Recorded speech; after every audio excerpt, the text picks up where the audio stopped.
special treat for you. I'm going to be doing an interactive read aloud, which means I'm going to be reading a story, but you guys are going to get involved on your side of the computer, and you're going to be able to stop throughout this story, make predictions, think about character development, think about the problem of the story, the solution, all of those key components to a story you will get to be involved with. So let's go ahead and get started. Today's story is All for Me and None for All. So this will be a really interesting story to read, and it is written by Helen Lester, and it's illustrated by Lynn Munzinger. All for me and none for all.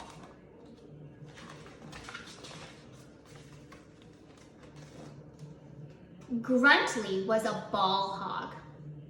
Not only did he refuse to share his toys with Hampshire and Berkshire, but he helped himself to theirs.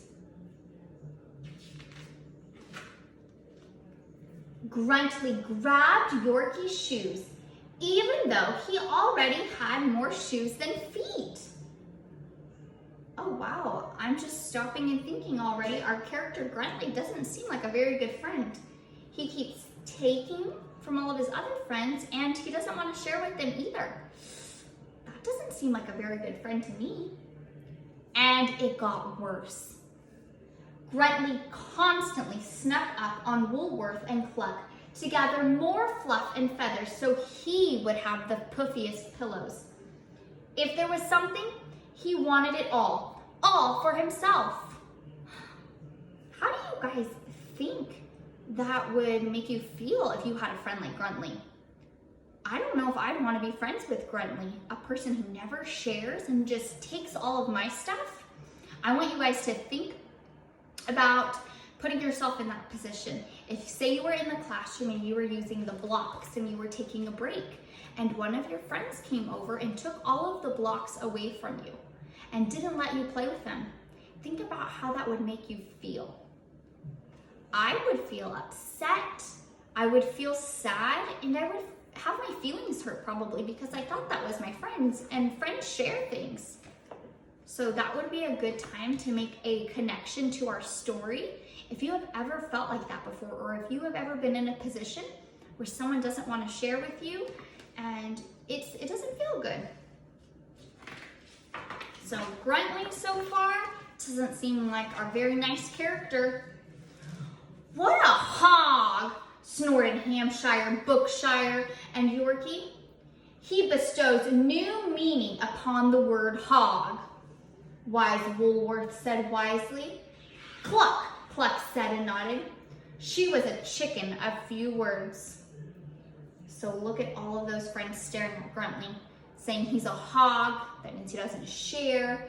They're saying that he bestows a new meaning on the word hog. So if you guys have heard that expression before, if someone doesn't like to share or is always using something and never gives it to you, they are hogging it. Some of you guys might think that at recess if there's only a few balls, hey, they're hogging it. So that would be when you hear that word. Clearly, Gruntley's companions were fed up with his greediness. Now, greediness is another word for a person who doesn't want to share. A person who is greedy takes everything for themselves and doesn't consider others' feelings. One day, as Gruntley was skipping along, wolfing someone else's donut and collecting illegal flowers, he came upon a sign. The Parks Department invites you to a treasure hunt on Saturday. Oh yes, exclaimed Gruntley. All treasure, all for me. Gold up to my belly, silver up to my snout, diamonds up to my pointy ears.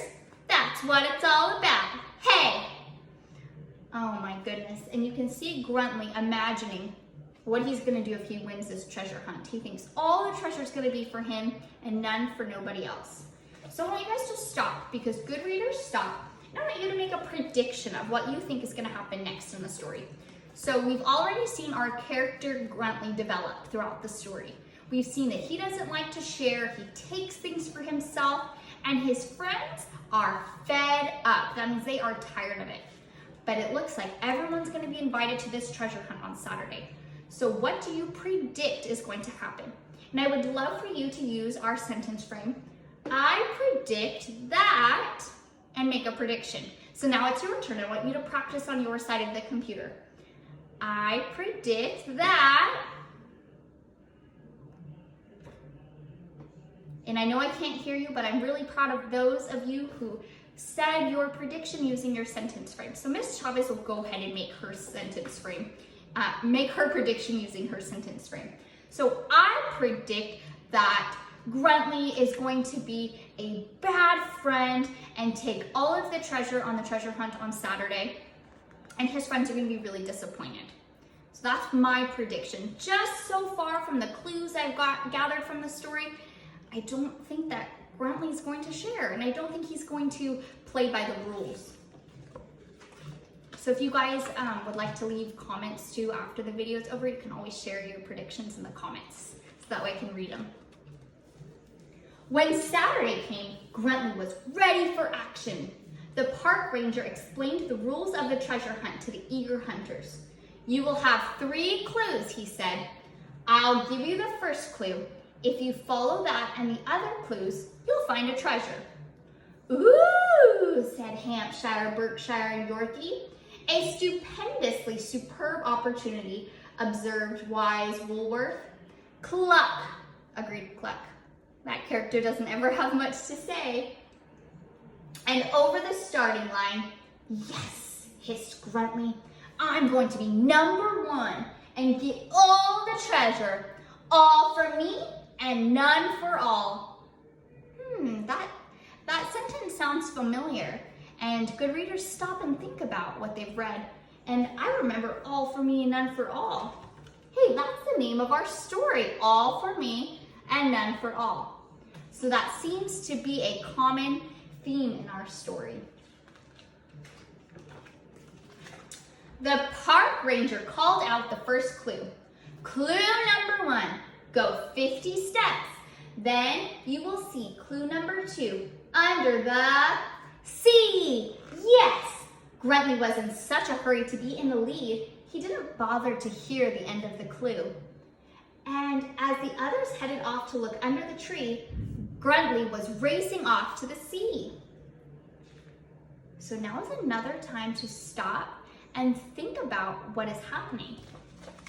The author, the person who wrote the story, gave us a clue right now. They said Gruntley didn't even listen to the end of the clue. He was too busy and in a hurry. So everyone else is looking for the clue by the tree, but Gruntley's going the opposite direction. So now I want you to stop and make a prediction of what's going to happen next in the story. He's so determined, Gruntley, that he is going to get the treasure first and have it all for himself that I don't think he's paying attention to the clues. So I predict that,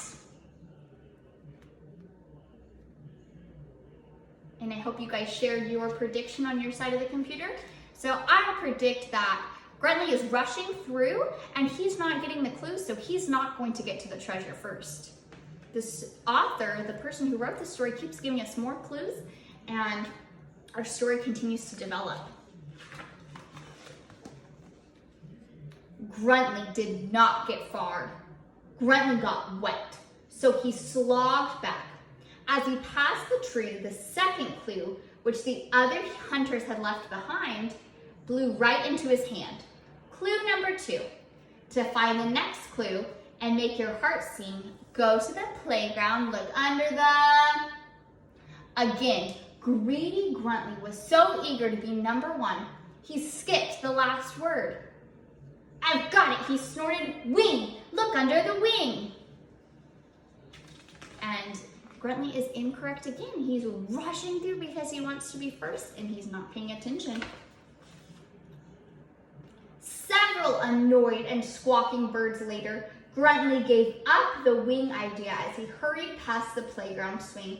He tripped over the last clue, which his companions had tossed in the grass. Clue number 3. To find your own treasure, turn left at the frog, and there it will be under a... I know, cried Gruntly, under a hog. And there it will be under a hog. Yes. Gruntly galloped on, zoomed left at the frog, and screeched to a halt. He was surprised to find his companions already sitting on a log. But no time to wonder. It was time for some serious hog tipping. So all of his friends are already sitting on the log. I think they've already finished the treasure hunt. And there goes Gruntly. I'm gonna tip the log over because he thinks the treasure's under there. Pardon me, move it please. Sorry, Woolsworth, didn't mean you, Scoozy. And he tips over the log. When both of the hogs had been tipped, with absolutely no treasure beneath them, Gruntly paused. He blinked. How could this be? No gold, no silver, no diamonds? I wonder how Gruntly's feeling right now. Before I turn the page, I want to think about how our character Gruntly must be feeling. He was sure he was going to get the treasure, and now he's really frustrated. He's like, how could this be? But little does he know, he was getting close. Wait a minute. Gruntly eyed the little bags the others were clutching. What you got? The little group backed away. Trail mix, they answered. It's our treasure. That's it? Trail mix? Seriously? Gruntly was almost speechless as his mind tried to replace gold, silver, and diamonds with trail mix. This was stressful, but he did it. After all, trail mix was rather yummy and crunchy and sweet and delicious. I don't suppose there might be some for me? All for me? Gruntly's fellow hunters, fearing that he might grab at any moment, gripped their little bags so tightly they crackled. Then Cluck, the chicken, a few words, strutted forward. She looked Gruntly in the eye and said, Cluck! Look, wondered. Gruntly, look where? Cluck pointed her ruffled wing toward the log. Cluck! There, asked Gruntly. And then Cluck got down on her knees, or whatever chickens get down on, and pointed way low with their beak. Cluck, cluck, cluck, cluck, cluck, cluck, cluck, under the log. Oh my goodness, look at how nice the chicken is. There is, looks like there's one more bag of treasure just for Gruntly. And they were so nice to help him, Cluck and even the other friends. They didn't have to leave that bag for Gruntly, but unlike Gruntly, they didn't take all for themselves and none for nobody else. They only took what they should have taken. Oh, now Gruntly got it without even waiting as Cluck clucked. You betcha! Gruntly looked under the log and grabbed his treasure. His very own treasure. He was about to dig in, but wait. The others had saved it.